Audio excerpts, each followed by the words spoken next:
We're nearing the end of the year and trying to come up with some casual games to run while in the midst of all the holiday turmoil. So it's time to ask, why not run a holiday-themed session of your game?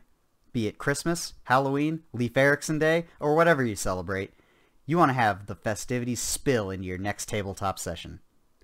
How can you go about constructing a game with those themes? More importantly, how can you incorporate those ideas into your setting without uprooting established lore or canon? We'll be discussing how to make a holiday game tonight on Playing God. I'm your host, Nick Logie, and with me on this here World Wide Web is Xander Mistletoe Mayhem Nolan. Hey, man.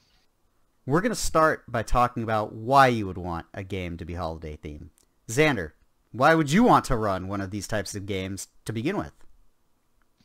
Well, whenever you're sitting down to create story content for any of your role-playing games, regardless of what system you're using, one of the things that helps to create a sense of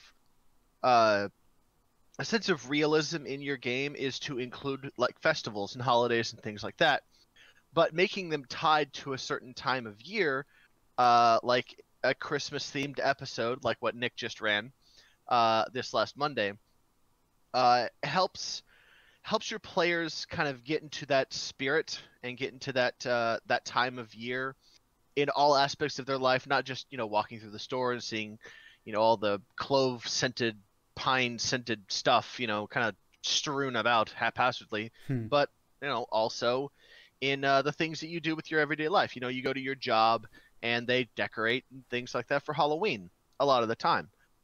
So why is it that your games can't be the same? The difference is you could put a lot more creativity into a role-playing game than you can into your workplace, because there's certain restrictions. With this, there is none. There really isn't. And even if you decide you want to incorporate an actual real holiday, just let's say Christmas in this instance, into the game that you're playing, then you don't have to set everything the same way as real life Christmas is. It doesn't have to be based on a religious figure even. It could just be just a holiday that you've come up with in play that your NPCs celebrate.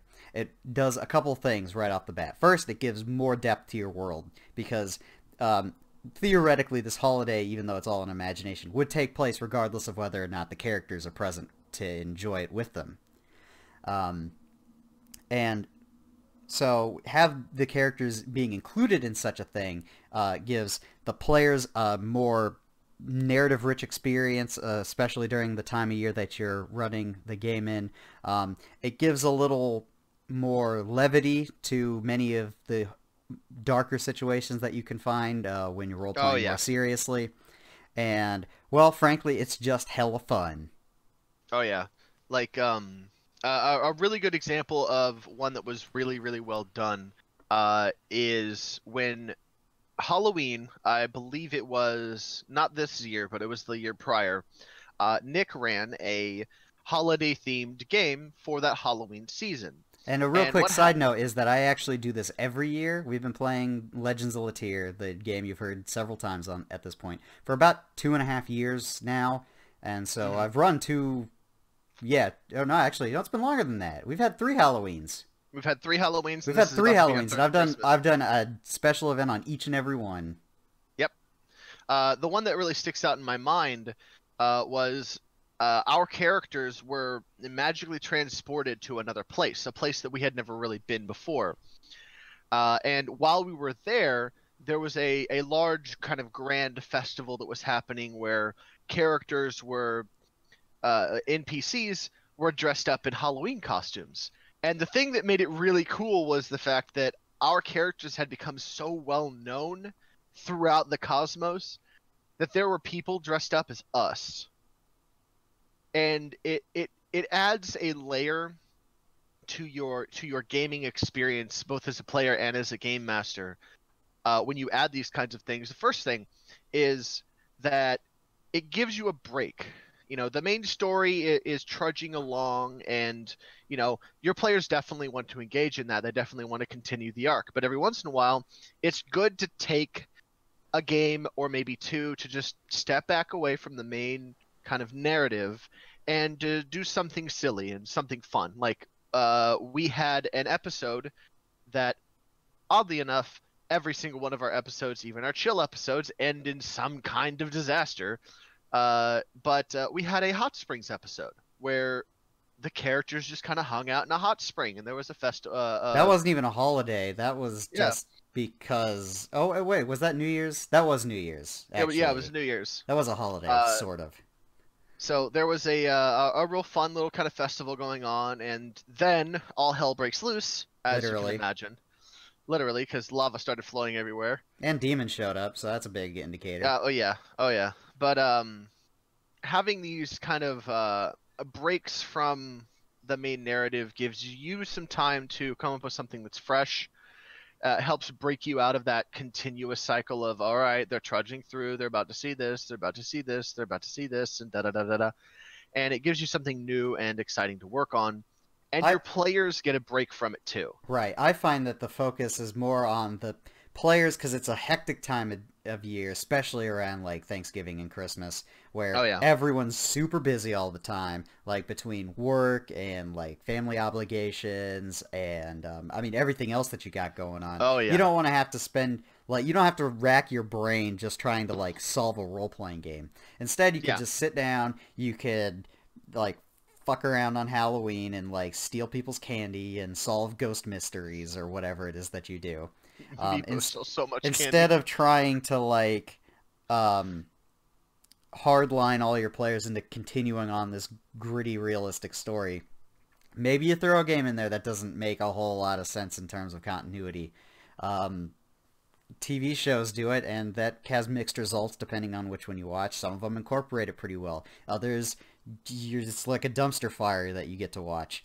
Um, but the fun about the role-playing game aspect part of it is that you don't need to present this to other people other than just your players and yourself. So you're not looking for like corporate ratings or whatever else that like big media has to deal with. You're just like, this maybe doesn't fit perfectly into the story, but it's awesome, and we should And it's do gonna be that. fun.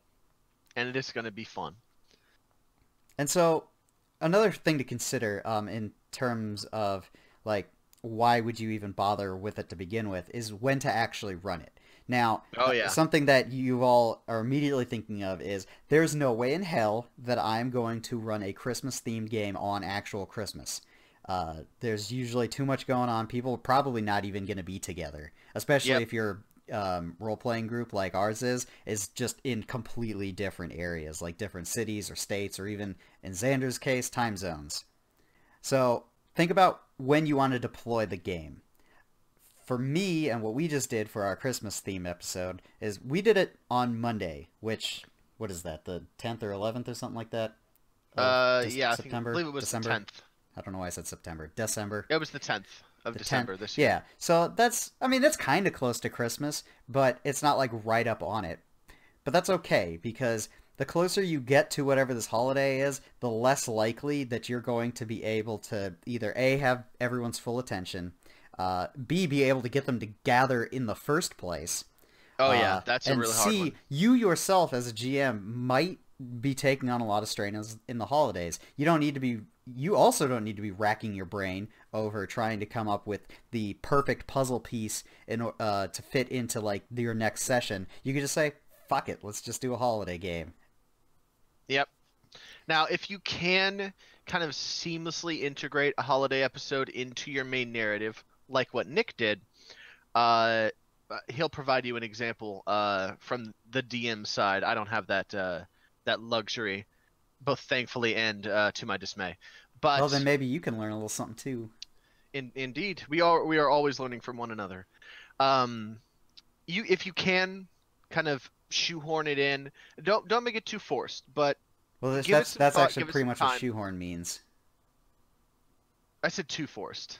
Too forced. You're gonna Okay, have to just force it a little a bit. little horn. A little horn. Booty horn. There you That go. was a bad. That was a bad word. Sandal horn. That's better. Oh, Booty horn. uh, um, when to run one is entirely up to you. Now it's worth noting that a holiday themed game session doesn't have to take place on the holiday, but this isn't a game session of a holiday. Like you can make up holidays for your game all willy-nilly as much as you like. Like you can have every other session be some kind of, festival or Yeah, I mean, fair or we whatever. have had actual festivals that didn't involve like trying to mix with real life holidays. Yeah. This is specifically integrating the holidays that we as, IRL people celebrate on our own. Christmas, Hanukkah, You can uh, so if you Winsall. some holidays you can actually just play them on the holidays. Like maybe nobody's going out for Halloween, for example. Maybe Yeah. your group isn't big on like partying, or they don't have kids or need to take them trick or treating or anything like that. And maybe Halloween falls on a Monday, you just say, yeah, let's just go ahead and do it then. Or if a Monday doesn't typically work for your group, you play like Saturdays, maybe the Saturday before, even the Saturday after. As long as it's not a strain trying to just play that specific game, then pretty much any time in the vague general area of the holiday, Yeah. you'll be good with. Your players will enjoy it, and well, so will you. Yeah. The general thing is, um, up to 3 weeks before or within a week after. For Christmas, it gets really hard because everybody travels and there's also New Year's Eve and stuff like that. But for Halloween, you could do a Halloween themed episode the week after Halloween. It doesn't really matter as long as it's close to the time and it has the themes and the things about that holiday that make it unique amongst the culture that you ascribe to. For example, something that you wouldn't want to do is you have your Christmas game ready to go, but it's like, I don't know, January 8th or further. That's kind of the time where it's like, Christmas kind of eh, passed. yeah, Save it for later. Maybe revamp the game to reflect their greater power level by next year. I bring that up is because I actually wanted to do a Christmas themed episode last year, but I realized that wasn't going to happen, and by the time we could all reconvene after our brief hiatus for the holiday, that it wouldn't have been appropriate for me to yeah, force that in sometime in January. yeah. Try to do it before if you Yeah, can. so I didn't take those same ideas, but there were a couple things that I liked about the ideas when I thought of them the first time that I was like, I'm just gonna go ahead and push those into the actual game that we'll be doing this year. Yeah. Um, So what makes a and game actually holiday themed as opposed to that's just a game about a holiday? that's a fantastic question.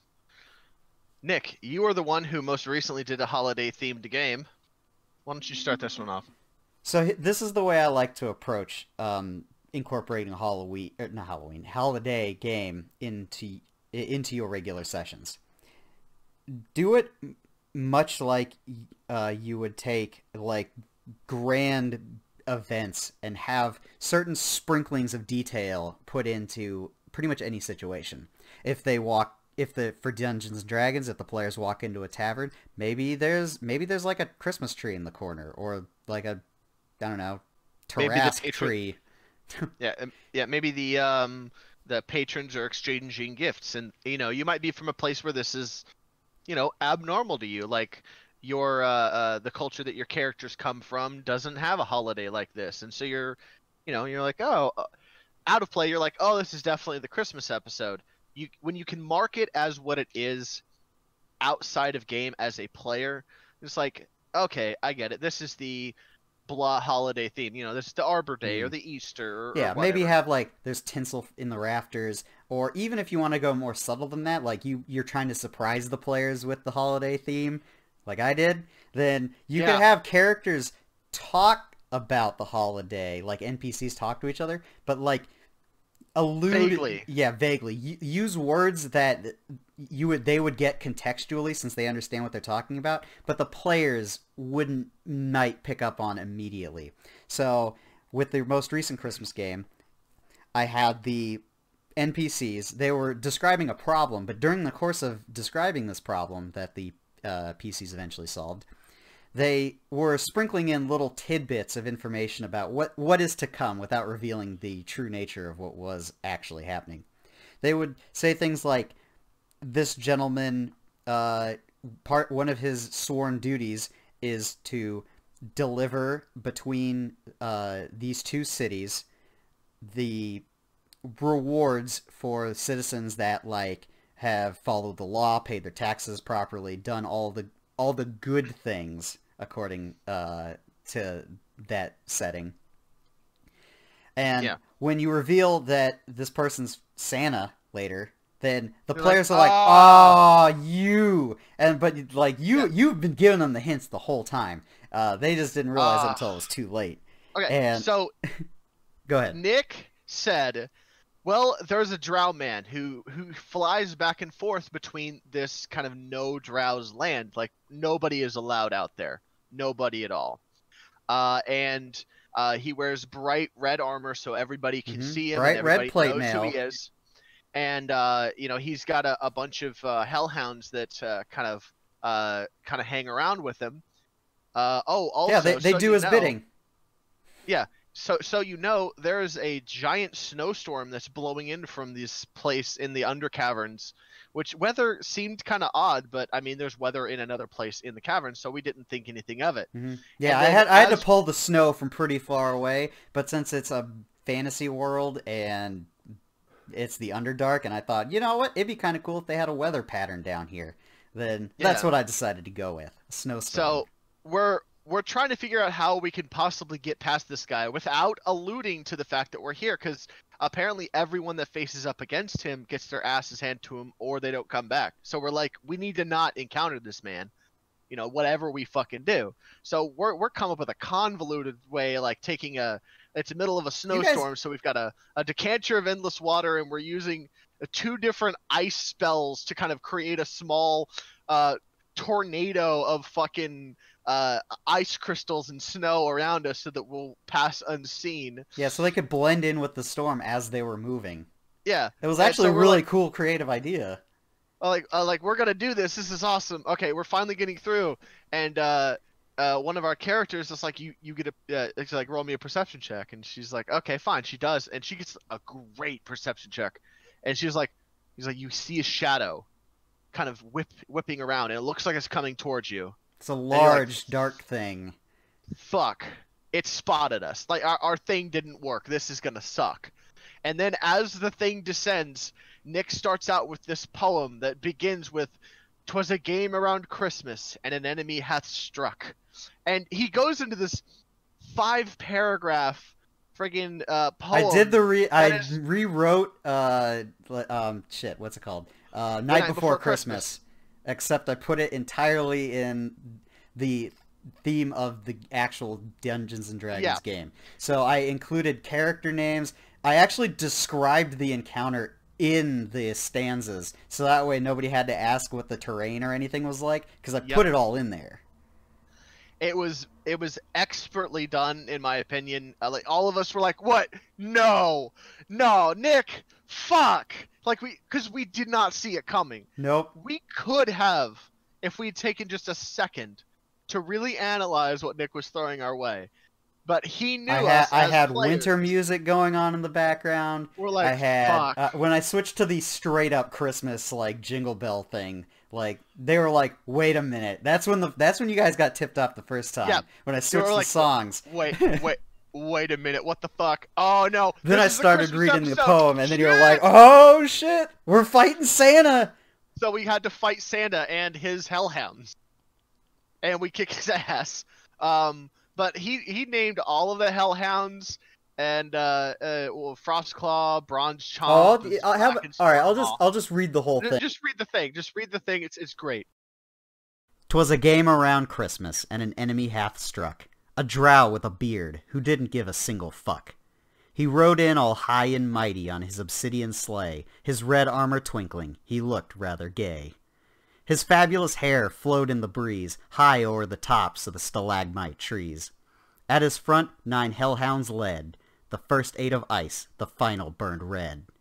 When the flamboyant driver held his axe high, the bells strung on it chimed, and frost flitted the sky. Hellhounds more rapid than Kenton, his heralds they came, and he whistled and shouted and declared them by name.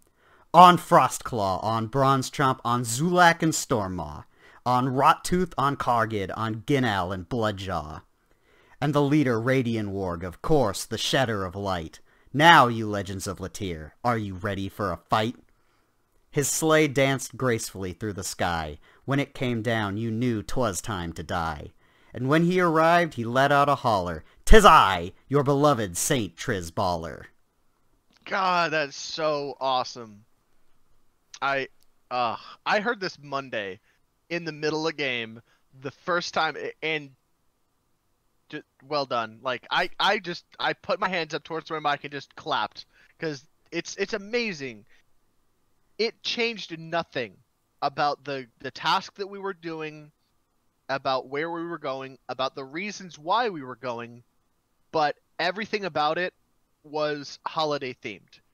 And when you go to create a holiday theme, one of the first things that you need to understand is that a holiday theme is not a holiday game.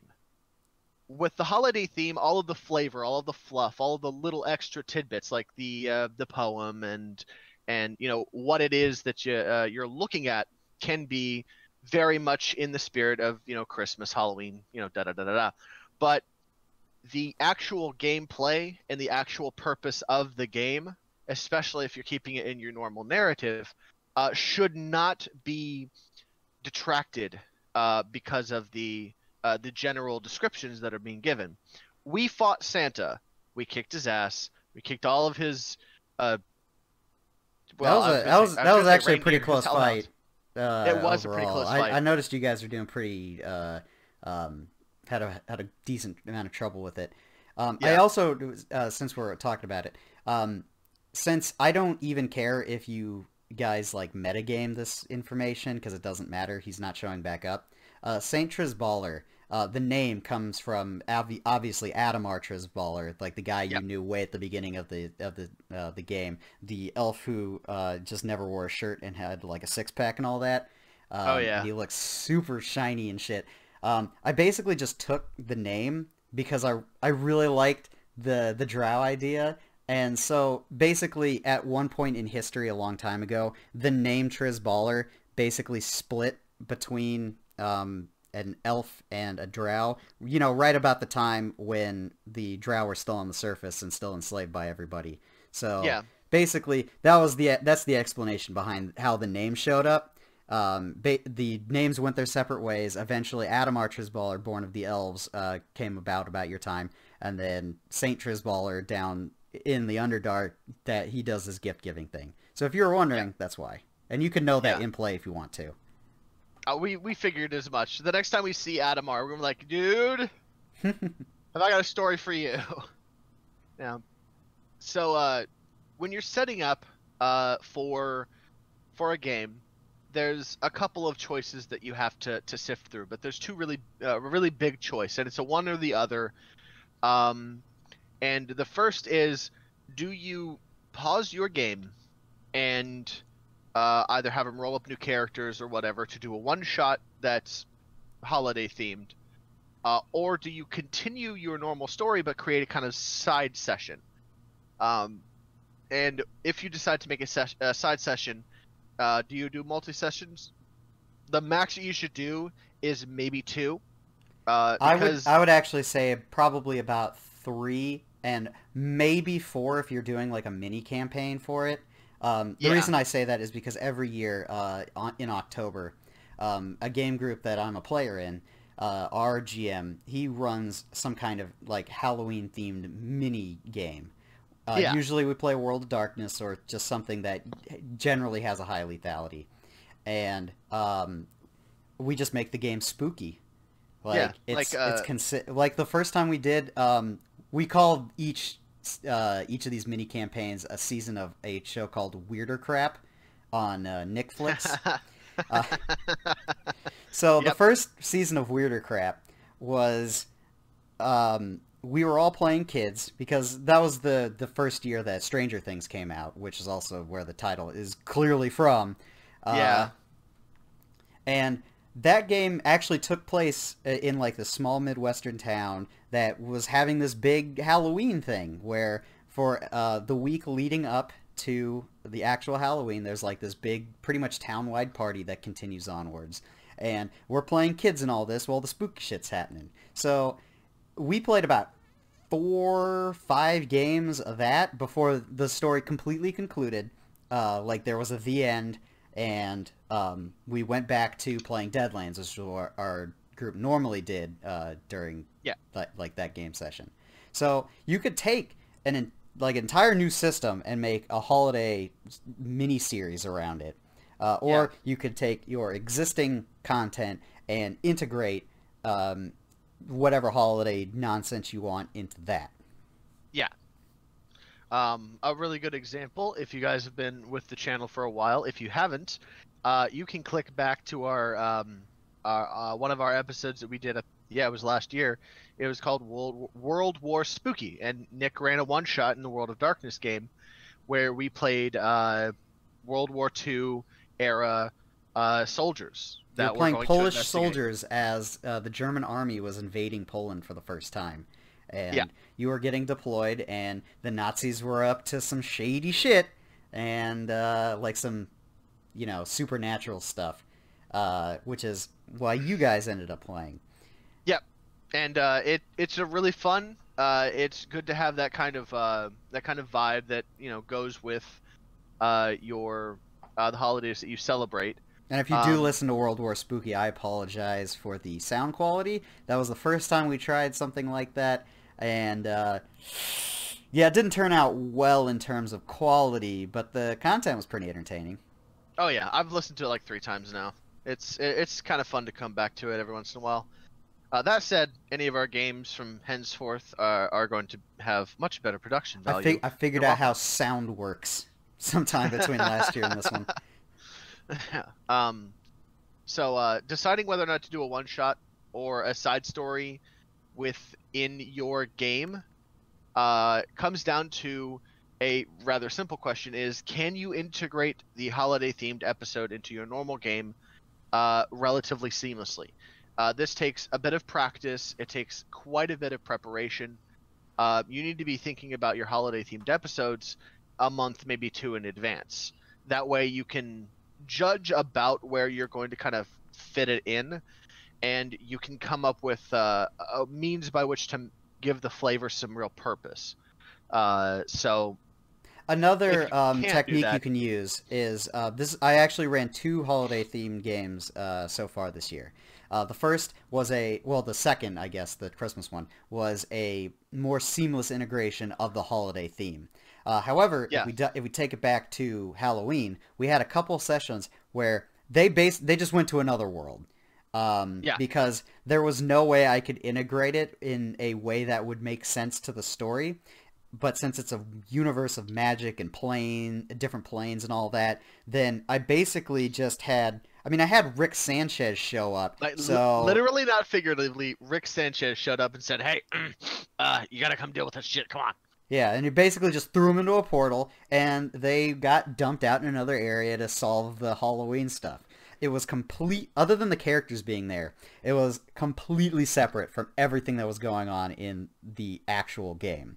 And there were a couple reasons for that. So one factor that you want to make sure that you follow is, if you're going to do a holiday themed game, is make sure to focus on the event once the event is in play. So once it was confirmed Santa showed up, then I leaned hard into the whole like ho ho ho nonsense. Holy shit, that hurt. Yeah, like I leaned into it because like that's what it was about. Leading up to it, it was mostly a regular game because I didn't let them know it was going to be a holiday game. But with the Halloween one, I actually did let them know, like, yeah, we're having a Halloween game coming up. We're going to have your characters. They're going to do some stuff, and you're going to have a good time. And the reason why you want to keep, if you can't seamlessly integrate it, if you want to keep it completely separate, is that way you don't accidentally either make loopholes, or not loopholes, frickin' Potholes. Wait, is that it? Plot holes. Plot holes, yeah, plot holes. God damn, that was a That was a hard brain fart. Um, yeah, like make sure you don't accidentally create plot holes. You don't have to worry about like trying to fit it in with the rest of the game.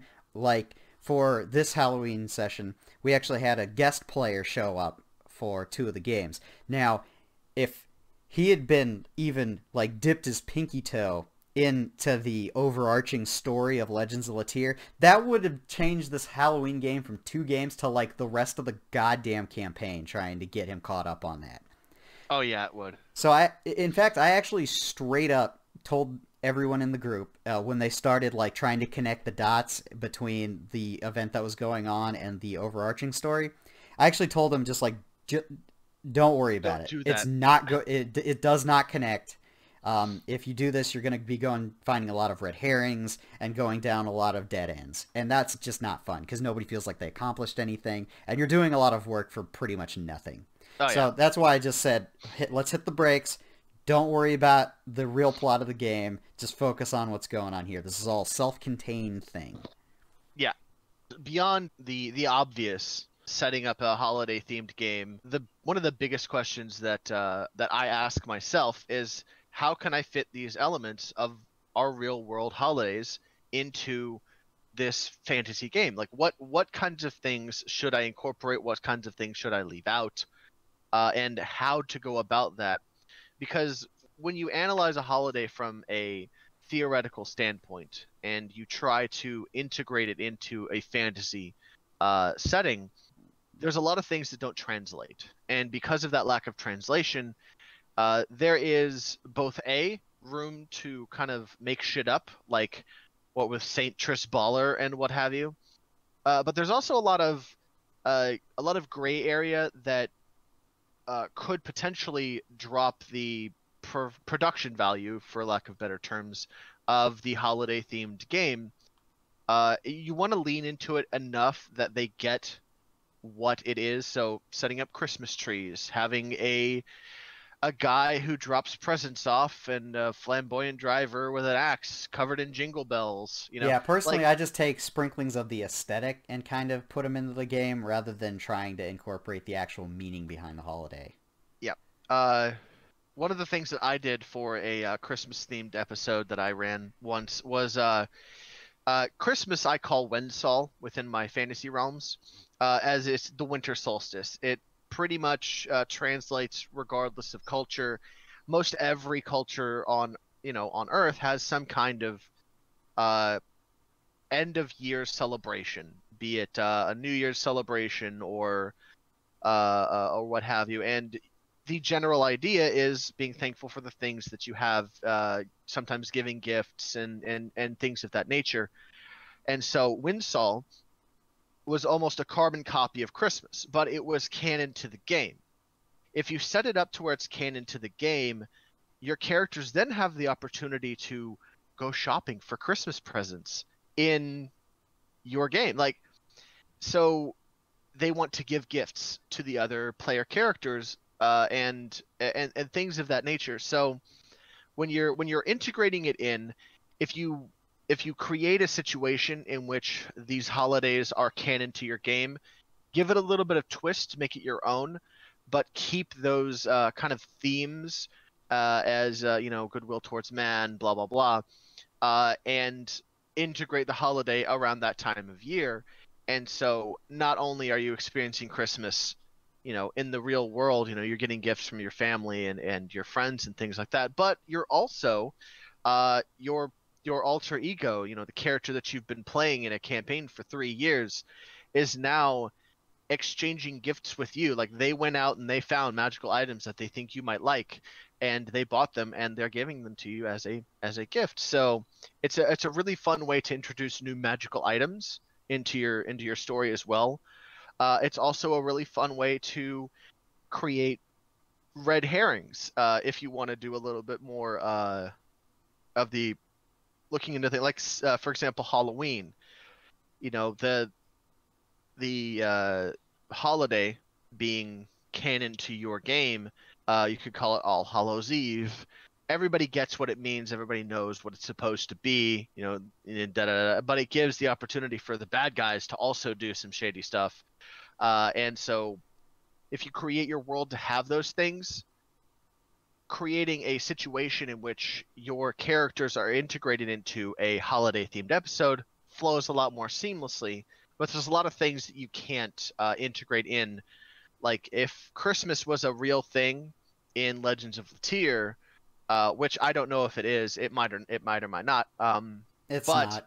something like Saint Trisballer would be completely ridiculous and outside the realm of normalcy.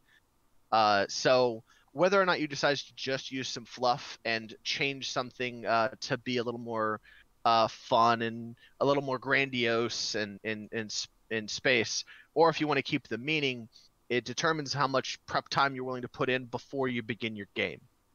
Those are the kinds of things you should put in your, you know, characters' handouts and things that you present them at the beginning of the campaign, so that they're aware. I But would recommend staying away as well from going too far into left field, like for a holiday oh game, yes, if you're going to incorporate it into your actual campaign. If you're gonna go completely batshit with it, then I just recommend running a mini campaign instead, with oh like new yes. characters or different system that maybe fits better to the theme that you're going for. World of Darkness works great for Halloween stuff. Just saying, guys. Yeah, It really does. it works the best, I'd say. Mortals though, not like the rest of the shit. Yeah, no. I mean, I guess you could do that. It remains to be seen. We haven't done that yet. Maybe next year. Maybe I might have to think about that. So you figured out that you want to do a holiday game. You've decided when you want to run one.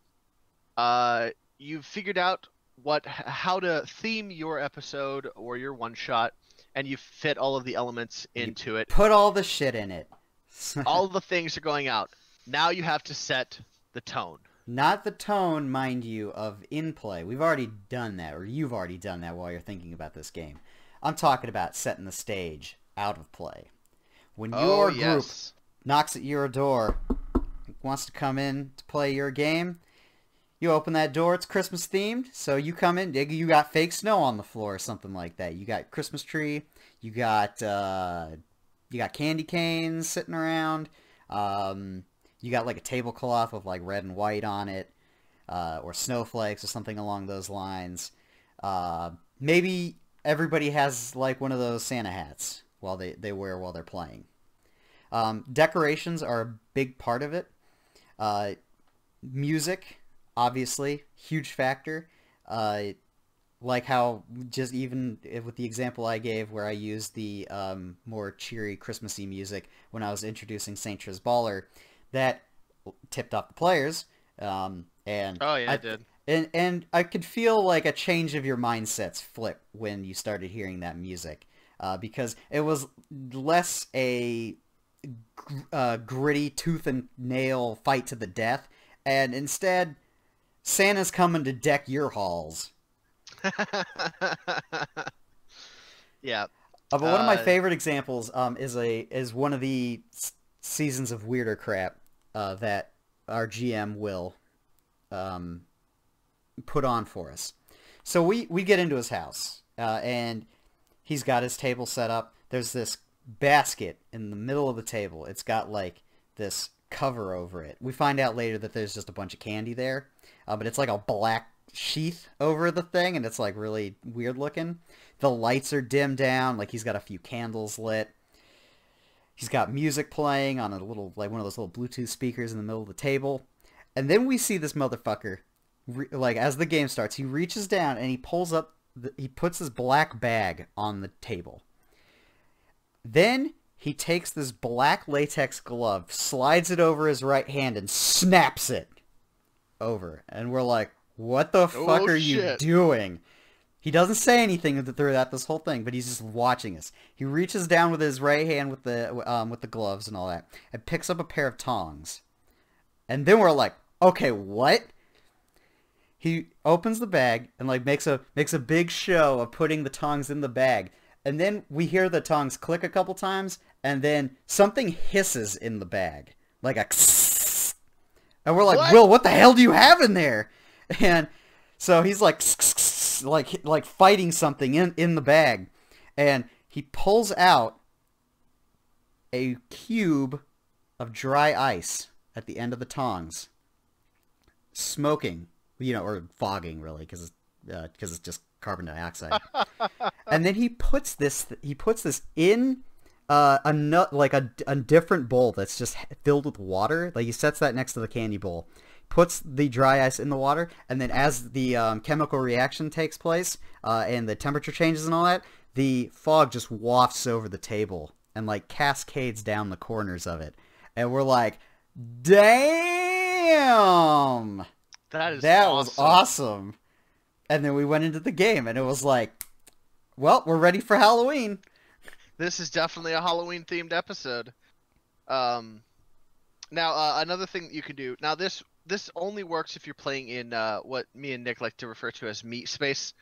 If you're playing in character in meat space, it would be really cool. Like, I did this once before. If you didn't catch the context clues for the words meat space, it just means playing physically and not over the internet.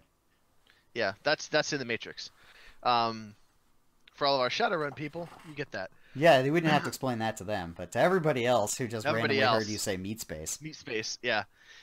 So one of the things that you can do is you can have your players dress up as characters, like their favorite NPC from the game. Like, they really enjoy, that salesman who talked with a lisp and was really creepy and stuff. And you as the GM can have some fun with this too. You can, dress up as one of your NPCs, maybe your favorite one, maybe even.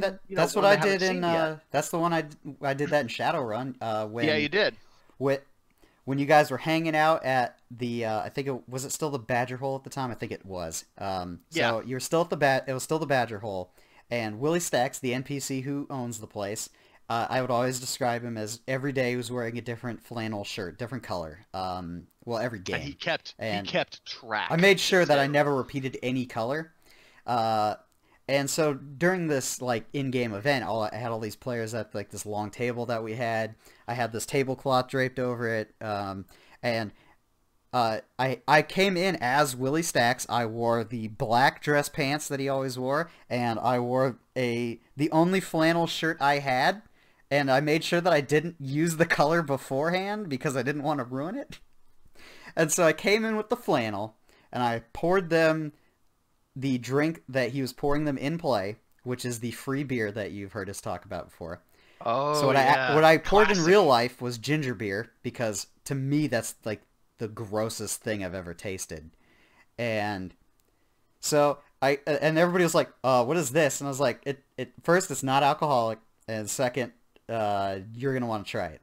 So we had this toast in play, and I raised the glass. I forced myself to take a sip of the goddamn ginger beer because I'm making everybody else suffer, so I'm gonna do it too. And then I watched as everybody took a sip, and about half of the players went, ugh!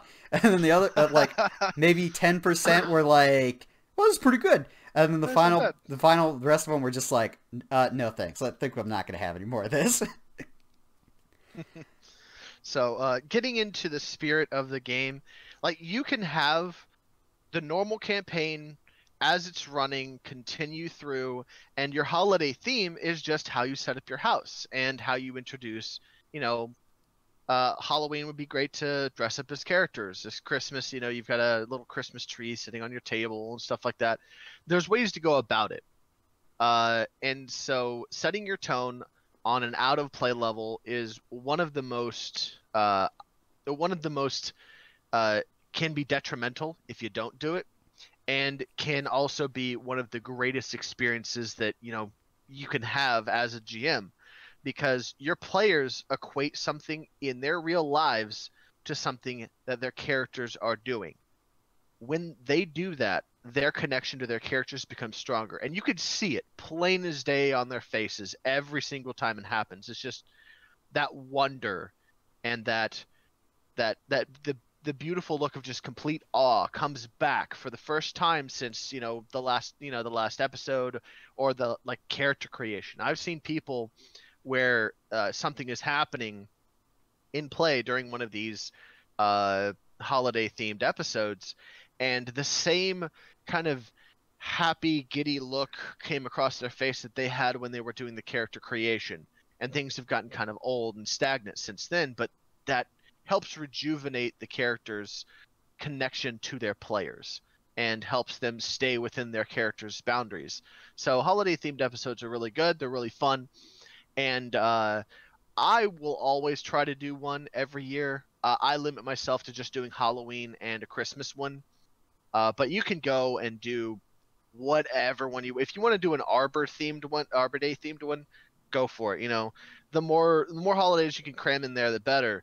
But And the when you means by which you go about it. when you actually do them, once you start like making a consistency of doing some kind of Halloween or holiday or Christmas or St. Patrick's Day or Leif Erikson again, then that, much like a TV show or a YouTube channel or pretty much any kind of media that starts doing that, once the players know that that could be a thing, then when that time comes around, then you could see it in their faces, like, when's this going to be the holiday episode? Or they may straight up ask you, it's like, hey, are we going to do a holiday thing this year? And, like, if people are hyped about it, if your table's hyped about doing that and you enjoyed doing it last time, then I just keep going.